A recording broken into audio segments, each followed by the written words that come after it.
BJ Penn from Hilo, Hawaii is arguably one of the best mixed martial artists in the history of the game. He was an Ultimate Fighting champion in two weight classes and absolutely dominant in his prime.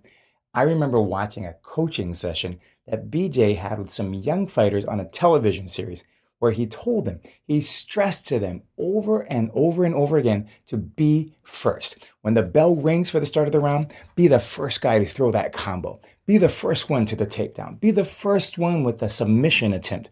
To be first, you must be first. To win at the game, the world of mixed martial arts, BJ Penn's big advice was to be first. In fact, that be first advice would probably be excellent for the upcoming championship football games too this weekend, or boxing, or even baseball.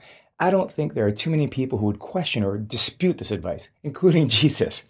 If we had a chance to ask him about the best way to win a martial arts match, I don't think Jesus would offer conflicting advice for an MMA fight. In life, however, in the rest of the world outside of sports competition, if you followed the advice to be first, you would be wrong.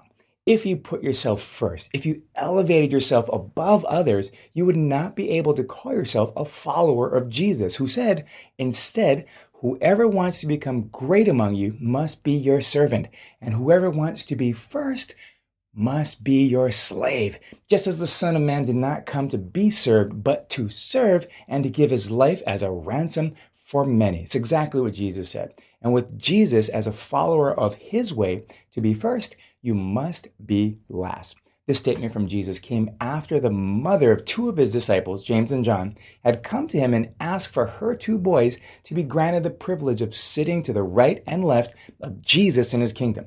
When the other disciples heard about this request, they were upset. And that's when Jesus said, hey, listen, if you want to be first, you must be last. If you want to be first here, be first to step up and serve. Be first to let someone else go first.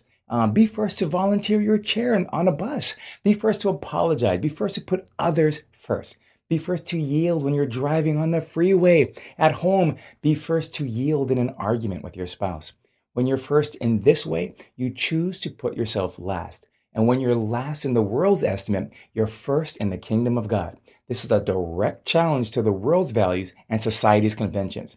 Jesus himself, who had every right to be served, chose instead to serve others. And instead of being first, chose to be last. Let's all of us do likewise.